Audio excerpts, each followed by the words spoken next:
दास ने उदाहरण दिया कि जैसे कुएं में बाल्टी आते छूट गई, वो रस्सा छूट गया, रस्सा घिसरता हुआ जा रहा है। वो 100 फुट में घिसरते घिसरते भी टाइम लग गया करता उसने पूरा कुएं में जाने में। हाथ से छूट गया तो कुएं में गिर जाता, फिर वो ना बाल्टी मिल रहा ना पानी, वो गया हाथ से छूट गया। तो दास ने वो बताया कि जैसे कुएं में बाल्टी पड़ती हो और वो रस्सा घिसरता हुआ जा रहा है और भाग दौड़ के और उसको पकड़ने की चेष्टा करे और 1 फुट का भी शेष रह रहा वो पड़ते पड़ते कुएं में जाते जाते और वो मिल गया, वह पूछड़ी भी ठागी तो भी कुछ भी ना गया, बाल्टी भी वापस और पानी भी मिला। तो ईब तेरी पूछड़ी सी रह रही है इस जीवन की, सारी जा चुकी है कुएं में। अब यह पकड़ी जा तक दोनों हाथों पकड़ ले और कर भक्ति। तेरे को जब सच्ची लगन से लगेगा ना बात बनेगी, ऐसी बात नहीं होती। और नहीं तो मनुष्य जीवन मिलेगा और भी भक्ति युग आ गया, अगले जन्म में तेरा मोक्ष हो जाएगा। अगला जीवन मनुष्य का गारंटी ढाप को अगर सच्चे जल तक करेगा। इस उदाहरण से बूढ़े का दीप जैसे क्या करना, दीवा में तेल डाल दिया, दीपक में तेल डल गया, बड़ा खुश हुआ। ने बोला मन तो इब्बा नाम दे दे। मैंने कहा हुक्का नहीं पीवागा कि फोड़ दूंगा जैसे होके ने। मन तो इतना पी रखा है भगवान, कति झुंझला बना दिया करता इसका, और कद्दे नहीं पीऊँ जिंदगी भर। तो पुण्यात्मा उस भक्त ने उपदेश लिया और पहले हम करोथा जो आश्रम था वहाँ आया करता और 75-78 साल की आयु तक रहा और आराम से शरीर छोड़ कर चला गया। खूब भक्ति करी, तीनों नाम प्राप्त कर लिया उस प्राणी ने, जो कति सच्ची श्रद्धा दिखा के। कहते जीवन तो थोड़ा ही बला जा सत सुमरण हो और लाख वर्ष का जीवना लेख दरे ना को। तो पुण्यात्मा ऐसा है कि जो पहले से लग जाएंगे उनका तो और मोक्ष हो जाएगा इनका, और जो देर से लगेंगे सारा बहुत मिलेगा, लेकिन इस जन्म मना तो अगले में आपको, क्योंकि भक्ति युग शुरू हो गया, ये हजारों वर्षों तक चलेगा। ये नेक्स्ट जीवन में आपका उसका कल्याण हो जाएगा। तो कहने का भाव ये है दास का कि हमने परमात्मा की जो भक्ति है, जैसे गीता जी में टॉपिक था उसी में फिर आते हैं। 600 वर्ष पहले परमात्मा ने आकर अपना सच्चिदानंद घन की वाणी में ये ज्ञान बताया था कि अक्षर पुरुष एक पेड़ है, निरंजन वा की डार और तीनों देवा शाखा है ये पात्र रूप संसार।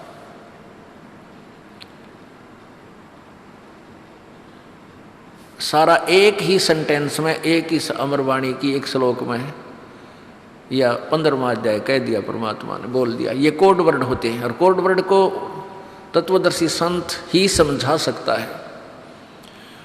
उल्टा लटका हुआ संसार रूपी वृक्ष से ऊपर न जड़ है, नीचे को तीनों गुण रूपी शाखा, इतना तो बताया है केवल ब्रह्म ने, गीता ज्ञानदाता ने। ऊपर को जड़ और नीचे को तीनों गुण रूपी शाखा, बस। अब परमात्मा ने आकर बताया कि अक्षर पुरुष एक पेड़ है और निरंजन वा की डार, तीनों देवा शाखा है ये पात्र रूप संसार।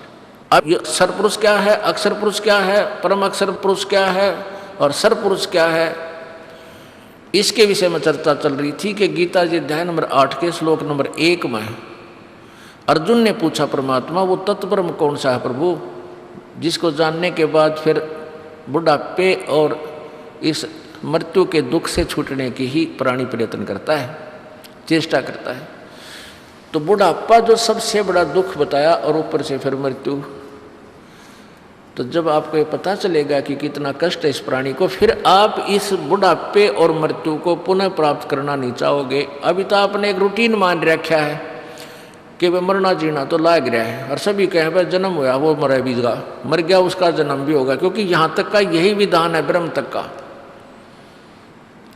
शंकर भगवान ने अपनी माता दुर्गा से कहा था कि हे माँ, मैं आपसे कुछ नहीं मांगता और ना मैं कोई प्रयत्न करता मेरे अपने पिता को पाने की, मुझे तो आप एक वरदान दे दो, मुझे अमर कर दो, मैं कद्दे नहीं मरूं।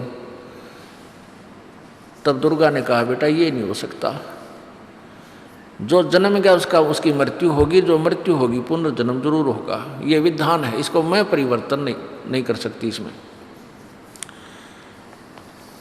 तो पुण्यात्माओं, यहाँ जन्म और मृत्यु सभी का है और सभी तकरीबन ऋषियों ने यही उदाहरण देकर फाइनल कर दिया कि जन्म मृत्यु तो सदा ही बनी रहेगी। लेकिन अपने सदग्रंथ ये भी बताते हैं, गीता जी अध्याय नंबर 15 के श्लोक नंबर 1 से 4 में बताया कि श्रेष्ठ तत्वदर्शी संत की प्राप्ति के उपरांत उसके पश्चात उस परम पद परमेश्वर की खोज करनी चाहिए, जहाँ जाने के बाद प्राणी फिर लौटकर संसार में नहीं आते, उनका फिर कभी जन्म मृत्यु नहीं होता। उसके लिए कहा कि उसके लिए तत्वदर्शी संतों की खोज कर,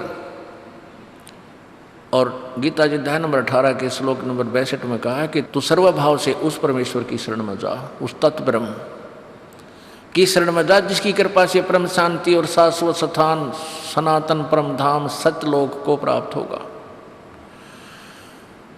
तो गीता जी अध्याय नंबर 8 के श्लोक नंबर 1 के प्रश्न का उत्तर गीता जी अध्याय नंबर 8 के श्लोक नंबर 3 में गीता ज्ञानदाता ने कहा कि वो परम अक्षर ब्रह्म है।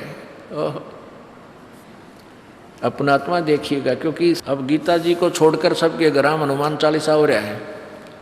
अब शायद गीता जी भी ना पाओ, पर यह दिखानी पड़ेगी, इसलिए ये देखिएगा। अनुवादक हैं जय दयाल गोविंद का, गीता प्रेस गोरखपुर से प्रकाशित है।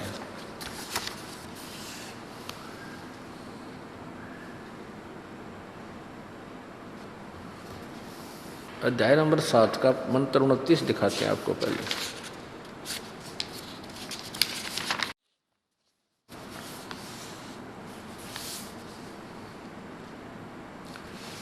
इसके नीचे संस्कृत ये 29 मंत्र है, श्लोक है 7वें अध्याय का। जरा मरण मोक्षाय माम आश्रित्य, जरा मरण मोक्षाय माम आश्रित्य यतन्ति ये ते ब्रह्म तत्विदु।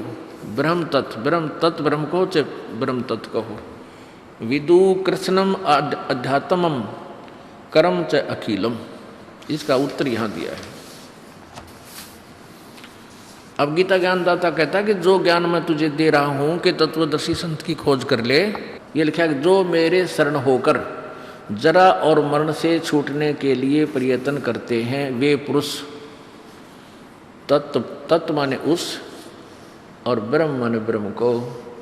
ये देखिएगा, तत्व ब्रह्म उस ब्रह्म को, तत्व ब्रह्म उस ब्रह्म को, संपूर्ण अध्यात्म को तथा संपूर्ण कर्मों को जानते हैं। जो मेरे शरण होकर, जरा माने बुढ़ापा और मरण माने मृत्यु, जो जरा और मरण से छूटने के लिए प्रयत्न करते हैं वे पुरुष, वो भक्त तत्व ब्रह्म उस ब्रह्म को, संपूर्ण अध्यात्म को और संपूर्ण कर्मों को जानते हैं। अब मेरे आश्रित का अर्थ है कि जैसे गीता जी अध्याय नंबर 4 के श्लोक नंबर 32 और 34 में कहा है कि उस तत्व ज्ञान को तत्वदर्शी संतों के पास जाकर समझ कि इस बात ने तू समझ लेगा, इस पर आश्रित हो जाएगा, फिर तत्व ज्ञान के आधार से तू उस तत्ब्रह्म को समझ लेगा, वो कौन है, क्या शक्ति है और कैसे उसकी प्राप्ति होती है। तो फिर जरा और मरण से, जरा माने बुढ़ापा और मरण माने मृत्यु से ही छूटने का प्रयत्न करता है। तो इसे सिद्ध है कि गीता ज्ञान दाता ब्रह्म से कोई और है, अन्य है, वो परम अक्षर ब्रह्म। अब दास आपको डेफिनेशन ऑफ गॉड बता रहा है। अब देखो 8वें अध्याय के प्रथम मंत्र में, अब यहाँ ये 29वां मंत्र आपने देखा, इसमें 30 मंत्र हैं 7वें अध्याय में, ये यहाँ समाप्त होगी 30वां, और यहाँ 8वां अध्याय शुरू होता है। इसके प्रथम मंत्र में अर्जुन ने पूछा किम तत्ब्रह्म किम अध्यात्म किम कर्म पुरुषोत्तम। वो वो तत्ब्रह्म कौन है, क्या ये अध्यात्म और वो कर्म कौन से हैं जो करने ना करने चाहिए। अधिभूत च किम प्रोक्तम अधिदेवम किम उच्यते। तो यहाँ उसका उत्तर दिया है तीसरे मंत्र में, 8वें अध्याय के तीसरे श्लोक में, वह परम अक्षर ब्रह्म, वह परम अक्षर ब्रह्म है, वो तत्ब्रह्म परम अक्षर ब्रह्म है। अब 3 परमात्माओं के विषय में जानकारी दी जा रही है, डेफिनेशन ऑफ गॉड बताई जा रही है, परिभाषा प्रभु की। तो सबसे पहले तो हम अपने जिन सदग्रंथों को प्रमाणित मानते हैं उन्हीं से हम आगे चल सकते हैं।